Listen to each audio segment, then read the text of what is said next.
The concept of bullet journaling is that it is more than a daily planner, more than a weekly planner. It's more than a calendar. It's a system. It's a practice. It's about combining a system with a practice. Several years ago, I got this planner called a Passion Planner, and it wasn't too different from any other daily, weekly planner. It had the months broken down by weeks and days. But one thing that really stood out to me with this planner was the front page. It was described as a magical page. It was broken down into different time frames: a week, a month, a year, 3 years, and 5 years. And the concept and the idea was that whatever was written on this magic page had the potential of coming true. And what it was a place to set intention. That's actually the reason I love bullet journaling so much. So I haven't used my Passion Planner, but I have carried on that front page of my Passion Planner into my bullet journal. And my bullet journal has become my intention setter. Ryder Carroll's the inventor of the bullet journal, and he describes the bullet journal as mindfulness disguised as productivity. Productivity being the what, the actions, and the things that you need to do, the responsibilities that need organizing. And then you've got the mindfulness, and you've got more of that practice aspect. Why are you doing what you do? What are your beliefs? And using mindfulness to really think about what is filling your time. Busy is just being functionally overwhelmed. What happens is when something isn't written down, I have this to-do list that just cycles in my mind. You know, when you go to the grocery store and you have to get eggs, bread, and milk, and when you have it in your head, you've got eggs, bread, milk. I've got to get eggs, bread, and milk. Eggs, bread, and milk. Oh yeah, I need to go get some strawberries. Eggs, bread, and that cycles over and over in my head to become this really big taunting list, even though it's 3 things that I have to remember, or maybe it's just the one additional thing that's added to that list. It becomes so overwhelming because the list kind of spins in my head. And so any opportunity to take something that is there in my head and put it down onto paper, to be able to see it and look at it and realize that it is not so daunting. It's only 3 items. It's only 3 things I have to remember, is really helpful to visualize it. And then second of all, the list has now been released onto the paper. And so it no longer has to spin in my head so that I can remember it. It's there for me to remember. And so what bullet journaling does is it gives me space to be able to put the lists down on paper in the way that they need to appear there for the week. So most weeks my journal is just sectioned off into 6 sections, which is Monday, Tuesday, Wednesday, Thursday, Friday, and notes. Sometimes I use notes for weekend notes, but most of the time I just have a blank spot in my week so that I can collect things that are spinning around in my head, put them down, release them, and then they can find a place in my schedule. And the other thing that's really great about a bullet journal is that it isn't just a list. It's not just a to-do list of a mind dump of everything that's spinning in my head that I have to do, but it's a calendar. It means that the things that I have to do have to find a place in time. They have to find a place in my week and my day.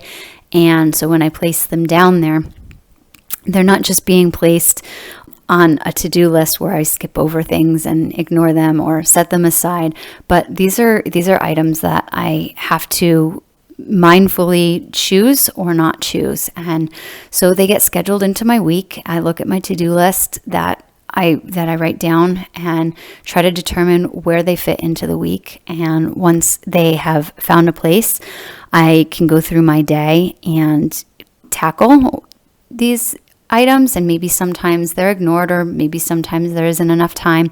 But the great thing about the bullet journal is it's a system. So now I look at those things and I can migrate them over to the next day or to the next week, or I can cancel them out. If I keep ignoring an item long enough, then I can mindfully come in and check that item and say, why am I ignoring that item? Is it too daunting? Is it too big? Does it need to be broken down into smaller pieces?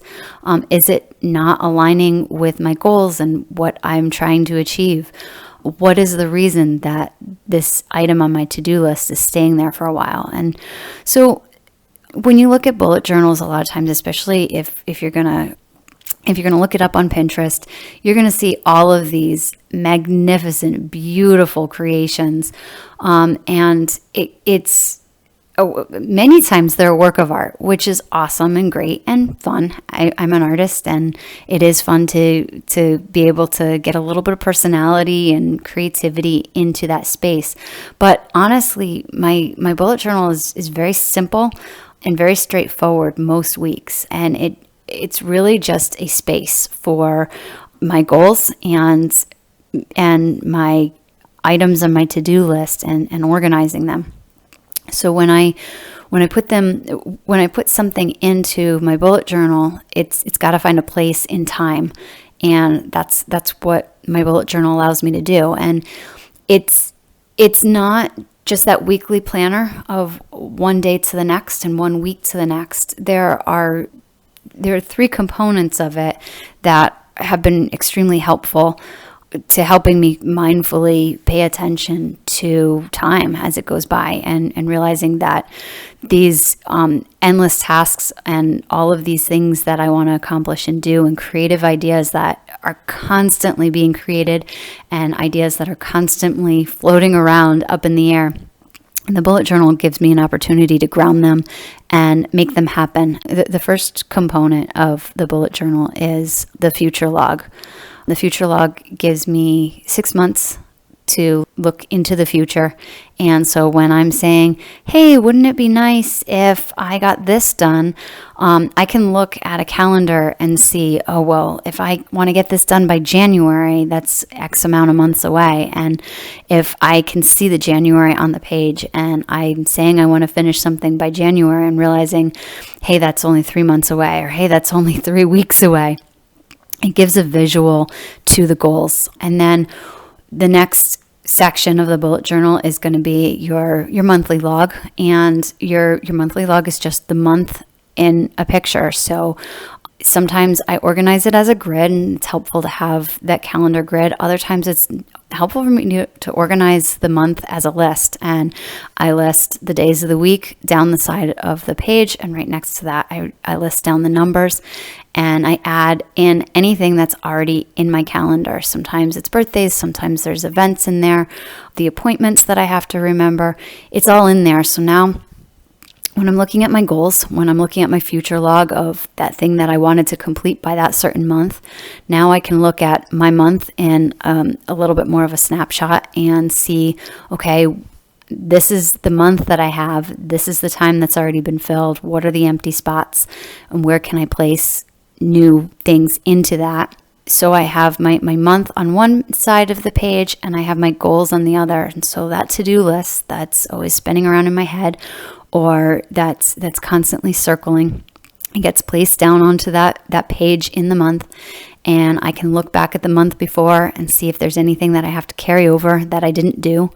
I can look at the month before and realize I'm not going to do that thing, or that thing doesn't align with what I need it to this month, and I can cross it out and cancel it out. The bullet journal makes the schedule, makes the to-do list, makes all of these concepts and ideas become a practice of mindfulness. So the bullet journal is really much more than a scheduler. It's much more than a to-do list. It's an opportunity to mindfully reflect at each item and in a consistent time frame. When does the bullet journal not work?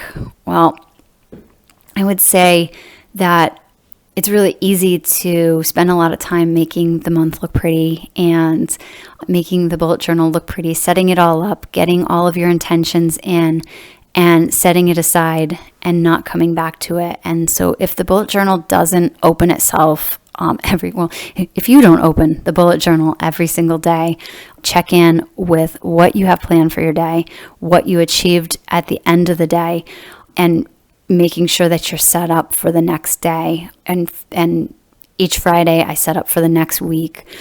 Each end of the month I'm setting up for the next month. And sometimes it's helpful to actually get a few weeks in advance or a few months in advance, but most of the time just going that week by week, that day by day, and double checking and making sure things align has been really important.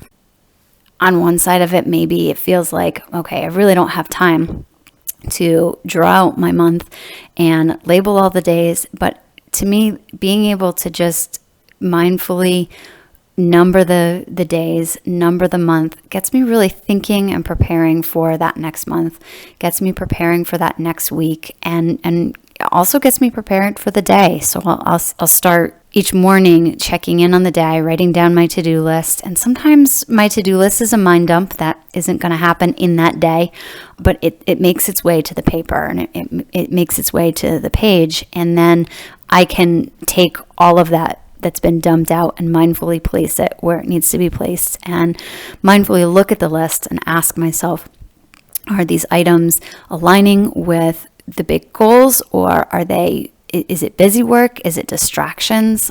Is it, just a place to kind of get lost in? And a lot of things on our busy to-do lists are really just procrastinations for the things that we actually have to get done or that need to get done to align with our goals.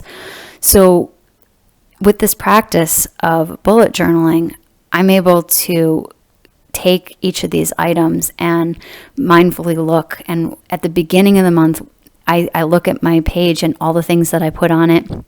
And as the month is winding down and I'm coming back to the end of it, I can start to ask myself, all right, where did I get off track with all of the things that I've been adding to my to-do list? Where was I off track in what I should or shouldn't have been doing at the beginning of the month? And then I can start to kind of align myself and my schedule and my routine again. What the bullet journal does is it takes ideas and insights, that practice, that mindfulness, it takes them and it puts those ideas that kind of float around without much happening to them. And the bullet journal helps take those and ground them a little bit by putting them into action. And that is the process of the bullet journal. It's taking the what and the actions and where they overlap with the whys and the beliefs and really making things happen. If you are anybody who is trying to achieve anything in the future, I highly recommend giving bullet journaling a chance as a way of organizing your ideas and manifesting them into concrete actions that make your dreams come true, make things happen.